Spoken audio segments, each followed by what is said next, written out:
Robotics বিডির পক্ষ থেকে সবাইকে স্বাগতম। আজকের টিউটোরিয়ালে আমরা শিখব প্রোটন কম্পাইলার এর ইফ কন্ডিশনের ব্যবহার। ইফ মানে হলো শর্ত, অর্থাৎ কোনো কিছু হলে কি হবে আর না হলে কি হবে সেটাই আমরা এই টপিকে শিখব। ধরা যাক আপনি একটি সুইচের মাধ্যমে একটি লাইট নিয়ন্ত্রণ করতে চান। শর্ত হলো যদি সুইচ অন থাকে তাহলে লাইট জ্বলবে, আর যদি অফ থাকে তাহলে লাইট নিভে যাবে। এটাই হচ্ছে ইফ কন্ডিশনের আসল কাজ, শর্ত অনুযায়ী সিদ্ধান্ত নেওয়া। প্রোটন কম্পাইলারে ইফ কন্ডিশনের কয়েকটি ধরন আছে। যদি আমরা প্রোটন কম্পাইলারটি ওপেন করি, গত পর্বে আমরা যে প্রোগ্রামটি লিখেছিলাম সেটাই। এখন আমরা হেল্প বাটন চাপবো এবং ডকুমেন্টে যে প্রোটন কম্পাইলার ম্যানুয়াল, এখানে if then else end if এটাকে ক্লিক করলে আমাদের এরকম আসবে যে ইফ দেন ইলস এই কথাটা কিভাবে ব্যবহার করতে হয় ডিটেলস এখানে দেওয়া আছে। সিনট্যাক্স মানে প্রোগ্রামের সিনট্যাক্সটা আসলে কেমন হবে, ইফ লেখার পরে কম্পারিজন বা কন্ডিশন মানে কি হলে কি হবে সেটা এখানে লিখে দিতে হবে, এবং দেন একটি কমন ওয়ার্ড, ইফ এর পরে দেন কথাটা লিখতে হবে এবং তারপরে ইনস্ট্রাকশন মানে ওই ঘটনাটার কথাটা সত্য হলে কি হবে এবং মিথ্যা হলে কি হবে সেই ইনস্ট্রাকশনটা দেওয়া। আবার এভাবেও হতে পারে যে একটা ইফ থাকবে, তারপরে কন্ডিশনটা দেয়া থাকবে, তারপরে লিখতে হবে দেন লেখার পরে কি কাজটা করবে সেই ইনস্ট্রাকশনটা এখানে থাকবে। তারপরে যদি আরো কন্ডিশন থাকে, যেমন ধরা যাক যে একটি ছাত্র পরীক্ষায় 80 বা 80-র উপরে থাকে তাহলে হবে এ প্লাস। তো এখানে লিখলাম যে মার্ক গ্রেটার দেন 80 তাহলে সে এ প্লাস। তো এরপরে যদি 80-র নিচে পায় তাহলে কি হবে, তাহলে তো আর সে ফেল করবে না, সে ফেল করতে পারে না।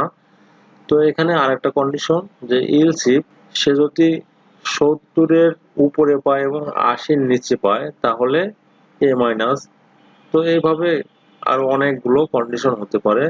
বা সে যদি 50 পায় তাহলে সিগারেট, তারপরে এরকম কন্ডিশন এলস ইফ অনেকগুলো এরকম কন্ডিশন থাকতে পারে। এবং সর্বশেষ ইলস যে সে যদি 33-এর নিচে পায় তাহলে ফেল করবে। যখন অনেকগুলো কন্ডিশন থাকবে সেই ক্ষেত্রে ব্যবহার করতে হবে এলস ইফ, মানে একটা কন্ডিশন চেক করবে, চেক করার পরে দেখলো যে না এই কন্ডিশনটা আর সঠিক না, তাহলে সে পরের কন্ডিশনে আসবে। যদি প্রথম কন্ডিশন সঠিক হয় বা ট্রু হয় তাহলে আর পরবর্তীতে এলস ইফ এর মধ্যে কি আছে সেটা সে দেখবে না। কিন্তু যখন অনেকগুলো কন্ডিশন থাকবে তখন প্রথমটা যদি মিথ্যা হয় তাহলে পরের কন্ডিশনটা চেক করবে, চেক করার পরে সেটাও যদি মিথ্যা হয় তাহলে তারপরে যে কন্ডিশনটা আছে সেই কন্ডিশন চেক করবে। এবং সর্বশেষ যদি কোনো কন্ডিশনই সঠিক না হয় তাহলে ইলস এর মধ্যে যে ইনস্ট্রাকশন দেওয়া থাকবে সেই ইনস্ট্রাকশন অনুযায়ী প্রোগ্রাম কাজ করবে। তো আমরা স্টুডেন্টের যে এক্সাম্পল আছে সেই এক্সাম্পলটাই আজকে দেব। তো গত পর্বে যে ভেরিয়েবল গুলো ডিক্লেয়ার করা আছে সেগুলো থাকবে। নতুন করে একটা ভেরিয়েবল স্টেট কথাটা লিখে দেব, কেটে দিলাম, dim mark MARK mark as byte, অর্থাৎ এই মার্ক নামে একটা ভেরিয়েবল ডিক্লেয়ার করলাম যার ভ্যালু থাকবে বাইট ভেরিয়েবলের মধ্যে 0 থেকে 255 পর্যন্ত রাখা যাবে। তো আমাদের মার্ক যেহেতু 100-র মধ্যেই, তাহলে এই ভেরিয়েবলটা ডিক্লেয়ার করলাম এবং এর ইনিশিয়ালি একটা মান দেওয়া যায়, যেমন মান হলো কত 85 দিলাম। আচ্ছা, তাহলে এখানে কন্ডিশন দেব যে ইফ, আমি এগুলো আপাতত কেটে দিচ্ছি। তো প্রথমে আমরা মাল্টি লাইনে কিভাবে লিখতে হয় সেটাই শিখব। যেমন প্রথমে আমরা একটা লিখবো ইফ মানে একটা কন্ডিশন বা এক্সপ্রেশন, তারপরে লিখবো দেন, তারপরে লিখবো এন্ড ইফ। এটা হলো প্রোগ্রামের ইফ কন্ডিশনের সিনট্যাক্স। তো প্রথমে কি কন্ডিশন লিখবো মার্ক কি গ্রেটার দেন মানে বড়, গ্রেটার দেন 80। অর্থাৎ এটা যদি মার্ক যদি 80 থেকে বড় হয় তাহলে কি হবে, এখানে যে আমরা গত পর্বে একটা এলইডি সিম্বল তৈরি করেছিলাম যে পোর্ট সি তে এটা কানেকশন আছে, তাহলে কি হবে এলইডি ইকুয়াল 1। তো এই ছোট্ট একটা কন্ডিশন, এটা প্রথমে হোয়াইল লুপের মধ্যে আসার পরে ইফ নামে একটা কন্ডিশন দেখবে এবং এই কন্ডিশনের কি আছে, মার্ক নামে একটা ভেরিয়েবল আছে। এই মার্কের আমরা ইনিশিয়ালি মান দিছি 85, তাহলে মার্ক তো 80 থেকে অবশ্যই বড়, মার্কের মান তো 80 থেকে বড়, দেন কি হবে, এলইডিটা অন হবে। এটাকে কম্পাইল করে নিলাম এবং প্রোটিয়াসে একটা ডিজাইন করেছিলাম, করে রেখেছি RC0 পিনের সাথে এটি এলইডি কানেকশন করা আছে। তো এখন এটাকে হেক্স ফাইলটা দেখিয়ে দেবো, ওপেন করলাম, ওকে, এবার রান করব। হ্যাঁ, এখন দেখা যাচ্ছে RC0 পিনের সাথে যে এলইডিটা কানেকশন দেওয়া আছে সেই এলইডিটা জ্বলে উঠেছে। তো আমাদের প্রোগ্রাম অনুযায়ী বা কন্ডিশন অনুযায়ী কাজ করছে। এখন আমরা একটু মডিফিকেশন করব কোডটা, যে এখানে আমরা কন্ডিশন দিয়েছিলাম মার্ক যদি 80 থেকে বড় হয় তাহলে কন্ডিশনটা সত্য হবে এবং এলইডি জ্বলবে, তাই হয়েছে। তো আমরা মার্কের ভ্যালুটা কমিয়ে 60 করে দেই, তাহলে এখন দেখি এলইডি জ্বলে কিনা। এবার রান করব, তারপরেও এলইডিটা জ্বলছে। আচ্ছা, তো কেন জ্বলছে কোডটা, আচ্ছা এখানে পোর্ট সি পিনটাকে আমরা ক্লিয়ার করে নিই। তো এই পোর্ট সি ইকুয়ালস 0 ডিলেএমএস 1000। আচ্ছা, এবার রান করে দেখি রেজাল্ট কি আসে। রান করলাম, হ্যাঁ এবার, অর্থাৎ মাইক্রো কন্ট্রোলার যখন পাওয়ার দেওয়া হয় তখন কোনো পিন অটোমেটিক হাই থাকে, তো যদি আমরা লো না করি পরবর্তীতে আগের ভ্যালুটাই রয়ে যায়। তো আমাদের পোর্ট ঠিক ছিল, কিন্তু এই পোর্ট সিটাকে ক্লিয়ার না করার কারণে ওই এলইডিটি জ্বলেছিল। তো এখন আমরা আগের মতো মার্ক ভেরিয়েবলের মান 85 করে দেই, দেখি আগের মতো কাজ করে কিনা। 85 এবং কম্পাইল করব। এখন যদি আবার রান করি, হ্যাঁ এলইডিটা জ্বলছে, অর্থাৎ মার্কের ভ্যালু যখন গ্রেটার দেন 80 হবে তখন জ্বলবে এবং যখন কম থাকবে তখন জ্বলবে না। আবার পুনরায় একই কাজটা করি, 50 দেই, 50 দিয়ে রান করি, এবার দেখা যাক কি হয়। এলইডি জ্বলছে না, অর্থাৎ প্রোগ্রাম অনুযায়ী কাজ করছে। তাহলে আমরা কোডটা একটু মডিফিকেশন করব, যেখানে কন্ডিশন দেয়া আছে যে মার্ক যদি 50-এর মার্ক যদি 80 থেকে বড় হয় তাহলে এই কাজটা করবে এবং কন্ডিশনটা আমাদের শেষ হয়েছে। তো আমরা আরেকটি কন্ডিশন দেব, এলস, এলস আমরা কোথায় ব্যবহার করব, যদি দেখি যে একটি কাজ, যেমন একটি কন্ডিশন যদি সত্য হয় তাহলে একটা কাজ করবে, যেমন এখানে দেয়া আছে একটি কন্ডিশন সত্য হলে একটা কাজ করবে, কিন্তু যখন কন্ডিশনটা মিথ্যা হবে সেই সময় কি করবে, সেই সময় এই ইলস এর মাধ্যমে অন্য একটা কমান্ড দেয়া যাবে। যেমন আমরা এখানে আরো একটি এলইডি, আচ্ছা আরো একটি এলইডি, এটাকে কপি করি,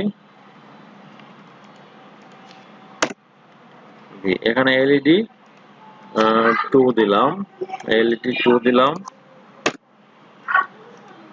2 এবং ইলস এর মধ্যে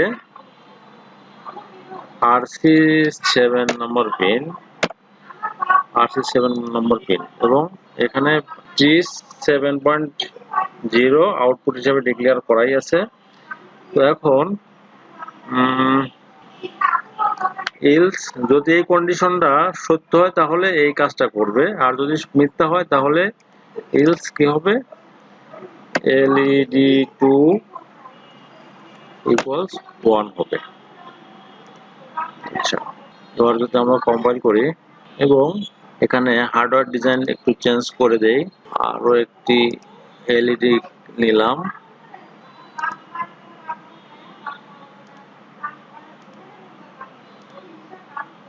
আর রেজিস্টার নেব।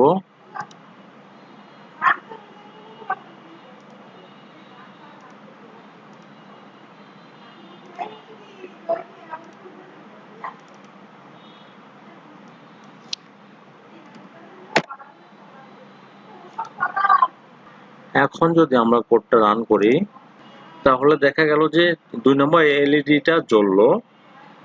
তো এখানে আমরা কন্ডিশন দিছিলাম যদি প্রথম মার্ক যদি 80 থেকে বড় হয় তাহলে এই কন্ডিশনটা কাজ করে। যেহেতু মার্কের ভ্যালু 50 আছে তাহলে এই কন্ডিশনটা মিথ্যা হয়েছে, এবং পরবর্তীতে এলস এর মধ্যে যে কন্ডিশনটা দেয়া আছে সেই কন্ডিশনটা ট্রু, সেই কন্ডিশন অনুযায়ী কাজ করছে, যেমন এলইডি 2 ইকুয়াল টু 1। তো এখানে আমরা আবার 85 মার্ক ভেরিয়েবলের মান আবার লিখলাম 85। এবার যদি কম্পাইল করি তাহলে আশা করা যাচ্ছে যে প্রথম এলইডিটা জ্বলবে এবং দ্বিতীয় এলইডিটা নিভে যাবে। এবার প্রোগ্রামটা রান করি। হ্যাঁ, প্রথম এলইডিটা জ্বলছে এবং পরবর্তী এলইডিটা নিভে গেছে। এখন আরো একটি এলইডি, এখানে এলইডি 3 নিলাম। তো আমরা ডিজাইন করব, এখানে আরো একটি এলইডি নেব, এটা কপি করলাম, কপি,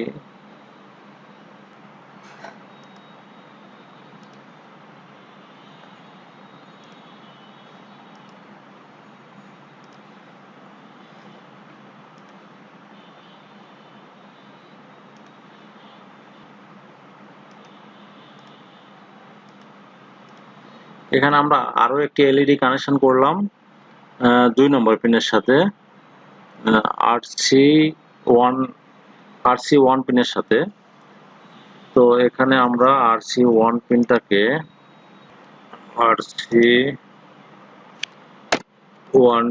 আউটপুট হিসেবে ডিক্লেয়ার করলাম, এবং LED 3 RC7 এবং RC1, LED 2 কানেকশন RC1 এবং LED 3 কানেকশন RC7। আরো একটি কন্ডিশন দেব, এলস ইফ আইএফ।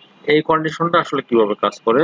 তো প্রথম কন্ডিশনটা প্রথমে কম্পাইলার চেক করবে, চেক করার পরে যদি ট্রু হয় তাহলে পরের কোনো কন্ডিশন আর দেখবে না, যদি মিথ্যা হয় তাহলে পরে যে কন্ডিশন এলস ইফ এর মধ্যে যে কন্ডিশন দেয়া থাকবে সেই কন্ডিশনটা চেক করবে। তাহলে কন্ডিশন দেব কি, মার্ক MA গ্রেটার দেন 50। তো মাল্টি কন্ডিশন বা একাধিক কন্ডিশন কিভাবে ডিক্লেয়ার করতে হয়? প্রথমে একটা কন্ডিশন দিতে হবে, তারপরে ইনস্ট্রাকশন দিতে হবে, তারপরে এলস ইফ লেখার পরে আবার একটা কন্ডিশন দিতে হবে, তারপরে দেন লিখতে হবে, এবং তারপরে আরো যদি কোনো কন্ডিশন থাকে তাহলে এলস ইফ এর পরে সর্বশেষ এলস লিখতে হবে। তো আমরা একইভাবে লিখব, মার্ক গ্রেটার দেন 50, দেন এখানে আমরা ইনস্ট্রাকশন দেব LED 2 ইকুয়ালস 1। যদি আমাদের মার্ক 50 এর থেকে বড় হয় তাহলে LED 2 জ্বলবে, এবং এই কন্ডিশন যদি সত্য না হয় তাহলে LED 3টা অন হবে। আচ্ছা, এখানে এখন রান করি, প্রথম এলইডিটা জ্বলছে। তো এবার মার্কের ভ্যালুটা আমরা চেঞ্জ করে 80 থেকে নিচে দেব, 70 দেব। এবার কম্পাইল করি এবং রান করব। 2 নম্বর এলইডিটা জ্বলছে।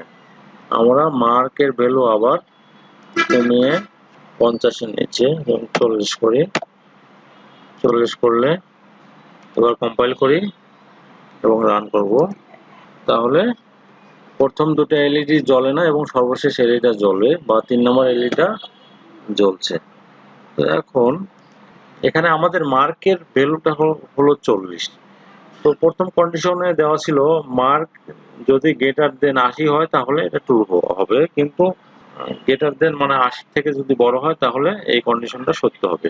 তো যেহেতু আমাদের মার্কের মান 40, এই কন্ডিশনটা মিথ্যা হয়েছে। মিথ্যা হওয়ার পরে দ্বিতীয় কন্ডিশন সে চেক করে দেখলো যে মার্ক যদি 50-এর থেকে বড় হয় তাহলে এই কন্ডিশনটা কাজ করবে, কিন্তু আমাদের মার্ক যেহেতু 50 থেকেও নিচে, তাহলে এই কন্ডিশনটাও মিথ্যা হলো।